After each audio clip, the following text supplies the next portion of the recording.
ఎవరూ అంగీకరించకూడదు, దీన్ని ఎవరూ సమర్థించకూడదు. సాక్షి టీవీలో రాజధాని అమరావతిపై చర్చ సందర్భంగా ఒక సీనియర్ జర్నలిస్ట్ కృష్ణంరాజు అనే ఒక సీనియర్ జర్నలిస్ట్ రాజధాని మహిళల్ని వేశ్యలు అన్నారు సార్. రాజధాని అమరావతిని వేశ్య రాజధాని అని కూడా కామెంట్ చేశారు. దీని మీద చాలా ఆగ్రహం వ్యక్తం చేస్తూ ఉన్నారు మహిళలు కృష్ణంరాజు మీద. అండ్ ఆ చర్చను కండక్ట్ చేసిన మరో సీనియర్ జర్నలిస్ట్ కొమ్మినేని శ్రీనివాస్ మీద కేసు కూడా పెట్టారు. దిష్టి బొమ్మల్ని తగలబెట్టారు, చెప్పులతో కొట్టారు. చంద్రబాబు నాయుడు కూడా ఈ మాటల మీద, ఈ వ్యాఖ్యల మీద రెస్పాండ్ అయ్యారు సార్. రాజధానిపై విషం చిమ్ముతూ ఉన్నారు అంటూ చంద్రబాబు నాయుడు చెప్తూ ఉన్నారు. దీనికి బాధ్యత వహించి జగన్ క్షమాపణ చెప్పాలి అనేది చంద్రబాబు డిమాండ్. పవన్ కళ్యాణ్ రెస్పాండ్ అయ్యారు. ఆ వ్యాఖ్యల వెనుక వ్యవస్థీకృత కుట్ర ఉంది అని చెప్పేసి రాజధాని మహిళలు డిమాండ్ చేస్తూ ఉన్నారు. వైఎస్ భారతి క్షమాపణ చెప్పాలి అని చెప్పేసి. సో సాక్షి మీడియా కూడా దీని మీద రెస్పాండ్ అయింది సార్. సాక్షికి ఆపాదించడం సరికాదు అంటూ సాక్షి మీడియా చెప్తుంటే కృష్ణంరాజు వ్యాఖ్యలతో మాకు సంబంధం లేదని వైఎస్ఆర్ కాంగ్రెస్ పార్టీ నాయకులు అంటూ ఉన్నారు. ఈ వివాదానికి కారణమైన కృష్ణంరాజు మాట్లాడిన మాటల్ని ఒకసారి ప్లే చేయండి. అలాగే పవన్ కళ్యాణ్ గారు చెప్తున్నారంటే ఇది నిజంగా చెప్పాలంటే ఈ హిందూ దేవతలను ఆరాధించే వారి మనోభావాలను కించపరిచే విధంగా వారి వ్యాఖ్యలు ఉన్నాయండి. అది దేవతల రాజధాని అమరావతి అక్కడ పైన ఉంటుంది. ఇది ఇంద్రలోకం, అది ఇంకోటి కావచ్చు. అక్కడ దాన్ని తీసుకొచ్చి ఇక్కడ ఈ వేశ్యలకు రాజధానిగా మారిన ఈ అమరావతిని బాగోదేమో మళ్ళీ మీ మీద ఆంధ్రప్రదేశ్ అనేది ఈ రోజున ఈ సెక్స్ వర్కర్లకు అగ్రస్థానంలో ఉంది. కానీ ఆ ఎక్కువ మంది సెక్స్ వర్కర్లు ఎక్కడున్నారంటే అమరావతి చుట్టుపక్కల ప్రాంతాల్లో ఉన్నారు. ఆ వార్త నేను కూడా చూశాను. టైమ్స్ ఆఫ్ ఇండియాలోనూ దేంట్లో హిందూలోనూ వచ్చింది, కరెక్టే. కానీ బట్ మనం పద్దాకి రెఫర్ చేస్తే అదేదో అసూయనో ఇంకోటనో కృష్ణరాజు గారికి ఇట్లా అని అట్లా అని వాళ్ళు సోషల్ మీడియాలో మీ మీద నీచంగా ప్రచారం చేసే అవకాశం ఉంటుంది. ఇక్కడ వారు నీచంగా చేస్తారో చేసుకోవచ్చు, లేకపోతే చేయకపోవచ్చు, మనకు అనవసరం ఉండదు. కానీ ఒక వాస్తవాన్ని వాస్తవంగా దాన్ని మనం చెప్పలేకపోతే మనం ఈ సమాజానికి ద్రోహం చేసినట్టు అవుతుందండి. ఇది నేను చెప్పిన ఈ వేశ్య కేంద్రాలకు సంబంధించి దాదాపు 150 స్వచ్ఛంద సేవా సంస్థలు అమరావతి చుట్టుపక్కల ప్రాంతాల్లో పనిచేస్తున్నాయి అంటే అక్కడ ఎంత తీవ్రంగా ఉందో ఆ సమస్యను అర్థం చేసుకోవాలి. అట్లాగే ఎయిడ్స్ వ్యాధిగ్రస్తులు కూడా, ముఖ్యంగా ఈ సెక్స్ వర్కర్లో ఉన్న ఎయిడ్స్ వర్కర్లు చాలా పెద్ద సంఖ్యలో అక్కడ ఉన్నారని చెప్పి ఒక స్వచ్ఛంద సేవా సంస్థ నడిపే ఒక వ్యక్తి నాకు స్వయంగా చెప్పారండి. ఆయన ఏమంటారండి, చంద్రబాబు నాయుడు గారు అమరావతి దేవతల రాజధాని అంట, కానీ ఈ రోజునది సెక్స్ వర్కర్లకు నిలయంగా మారినట్టుగా ఆరోపణలు ఉన్నాయి. కృష్ణరాజు అనే సీనియర్ జర్నలిస్ట్ పదే వేశ్యలు సెక్స్ వర్కర్లు అని ప్రస్తావించడాన్ని ఆ చర్చను కండక్ట్ చేస్తున్న మరో సీనియర్ జర్నలిస్ట్ కొమ్మినేని ఖండించలేదు.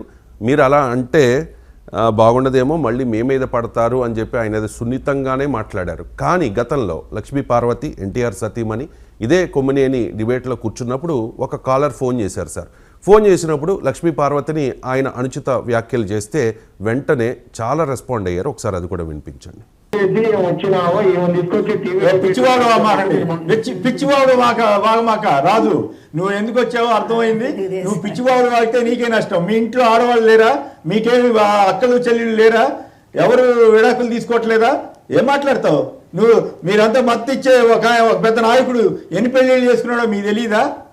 ఏం మాట్లాడతావు? అనవసరమైన విషయాల్లోకి వెళ్ళి మీరు మహిళలను అవమానపరిస్తే ఒప్పుకునేది లేదు. మహిళలు అవమానపరిచే వాళ్ళేమో మీకు గొప్ప నాయకులా, వీళ్ళేమో ఆవిడ జీవితం ఆవిడ ఇష్టం, నువ్వెవరు చెప్పడానికి? లక్ష్మీపార్వతి అదే ప్యానెల్లో ఉన్నారు సార్, ప్యానెల్లో ఉన్నారు. అండ్ వైసీపీ నాయకురాలు కూడా. కాబట్టి కొమ్మినేని గారికి కోపం వచ్చింది. మరి రాజధాని మహిళలను అంటే అదే ప్యానెల్లో ఉన్న కృష్ణరాజు మాట్లాడితే మీకు ఎందుకు కోపం రాలేదు అని చెప్పి కొమ్మినేనిని విపరీతంగా టీడీపీ నాయకులు విమర్శిస్తూ ఉన్నారు సార్. మీ కామెంట్ ఏంటి దీని మీద? ఎట్టి పరిస్థితుల్లో అభ్యంతరకరం, అనుమానమే ఉంది అందులో. సభ్య సమాజం అంగీకరించలేని కామెంట్ కదా. ఇప్పుడు ఒక ప్రాంతాన్ని, ఒక రాష్ట్రాన్ని, ఒక నగరాన్ని, ఒక భాషను, ఒక జాతిని ఎప్పుడూ అవమానించకూడదు. సో ఒక అమరావతి పైన మీకు రాజకీయపరమైన అభ్యంతరాలున్నా ఎట్టి పరిస్థితుల్లో అభ్యంతరకరం, అనుమానమే ఉంది అందులో. సభ్య సమాజం అంగీకరించలేని కామెంట్ కదా. ఇప్పుడు ఒక ప్రాంతాన్ని, ఒక రాష్ట్రాన్ని, ఒక నగరాన్ని, ఒక భాషను, ఒక జాతిని ఎప్పుడూ అవమానించకూడదు. సో ఒక అమరావతి పైన మీకు రాజకీయపరమైన అభ్యంతరాలున్నా, అభివృద్ధి నమూనా మోడల్ ఆఫ్ డెవలప్మెంట్ పైన అభ్యంతరాలు ఉంటే దానిపైన there can be debate, discourse, వాద ప్రతివాదాలు ఉండొచ్చు. కానీ ఆ మాట అనడానికి కూడా అభ్యంతరకరం కదా. వేశ్యల రాజధాని ఏంటది? అమరావతి ఒక చారిత్రక ప్రాశస్త్యం ఉన్న పట్టణం. అది అఫ్కోర్స్ రాజధానిగా ఇంకా రూపాంతరం చెందక ముందు కూడా అమరావతి ఉంది కదా అక్కడ. సో అది కాలచక్ర మహాసభలు జరిగిన పవిత్ర భూమి అది. సో మీకు హిందూ బౌద్ధ మత పుణ్యక్షేత్రాలు ఉన్న గడ్డ కదా, చారిత్రక నగరం, శాతవాహనుల రాజధానిగా కూడా ఉండే. అందువల్ల we have to respect that history, culture కదా, చరిత్ర, సంస్కృతి, వీటిని గౌరవించాలి కనుక అమరావతి పైన ఉన్న రాజకీయపరమైన అభ్యంతరాలు లేదు, అభివృద్ధి నమూనా పైన అభ్యంతరాలు, ఆఖరికి అమరావతిని బ్రాండ్ను దెబ్బతీసేలా ఎవరు మాట్లాడినా ఎట్టి పరిస్థితుల్లో అంగీకారం కాదు. Absolutely condemnable. దాన్ని ఎవ్వరూ సమర్థించలేరు. సభ్య సమాజం కూడా అలాంటి భాషను యాక్సెప్ట్ చేయరు. ఇప్పుడు నేను కూడా కొన్ని వేల గంటలు లైవ్లో మాట్లాడాను. ఫార్చునేట్లీ నేను ఏనాడు నోరు జారలేదు, వివాదం కాలేదు. కానీ నేను అర్థం చేసుకోగలుగుతాను, ఎవరైనా లైవ్లో మాట్లాడుతున్నప్పుడు పొరపాటుగాన ఏదైనా మాట్లాడచ్చు, పొరపాటు అర్థం వచ్చేలా కూడా మాట్లాడవచ్చు. అప్పటికి వెంటనే వారు క్షమాపణ చెప్పడము దాంతో ముగుస్తుంది. కానీ ఈ చర్చ ధోరణి చూస్తే పొరపాటున దొర్లినట్టుగా అనిపించడం లేదు. సో డెలిబరేట్గానే ఆ వ్యాఖ్య చేసినట్లుగా కనిపిస్తోంది, కాన్షియస్గానే చేసినట్టు. ఎందుకంటే దాని వివరణ, దానికి సమర్థన అవన్నీ కూడా మనం చూసాం. చాలా లాంగ్ టైం కదా అది. సో ఇంకోటి, ఇట్స్ నాట్ ఈవెన్ ఫ్యాక్చువల్. అది కూడా అర్థం చేయాలి. ఫ్యాక్చువల్ అయినా మాట్లాడకూడదు. ఇప్పుడు సెక్స్ వర్కర్లు లేని నగరాలు ఉంటాయా? సెక్స్ వర్కర్లు ఎక్కడుంటారు? డిమాండ్ అండ్ సప్లై అది కూడా కదా. మీకు మా షాపింగ్ మాల్స్ ఎక్కడుంటాయి? ప్రజలు ఉన్న చోట, జనం ఉన్న చోట, కొనుగోలు శక్తి ఉన్న చోట షాపింగ్ మాల్స్ ఉంటాయి. సెక్స్ వర్కర్స్ కూడా దురదృష్టవశాత్తు వారు, అది కూడా కొన్ని దేశాలైతే ఈవెన్ లీగలైజ్. సో ఆటోమేటిక్గా నీకు జనసందోహం ఉన్న ప్రాంతాల్లో, జనం సంచరించే హైవేస్, నగరాలు, హై పాపులేషన్ డెన్సిటీ ఉన్న ప్రాంతాలు, ఫ్లోటింగ్ పాపులేషన్ ఎక్కువ ఉన్న ప్రాంతాలు సహజంగానే మీరు మ్యాపింగ్ ఆఫ్ సెక్స్ వర్కర్ చేయండి, అక్కడ ఎక్కువ ఉంటారు. సో మీకు ఫ్లోటింగ్ టూరిస్ట్ ప్లేసెస్ కావచ్చు, floating population, high density population, ఎందుకంటే గుర్తించడానికి కూడా వీలుండదు.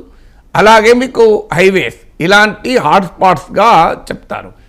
అవి మనము దాన్ని ఆబ్జెక్టివ్గా ఎనలైజ్ చేయాలి, ఈ సమస్యను పరిష్కరించే దృక్పథంతో ఎనలైజ్ చేయాలి.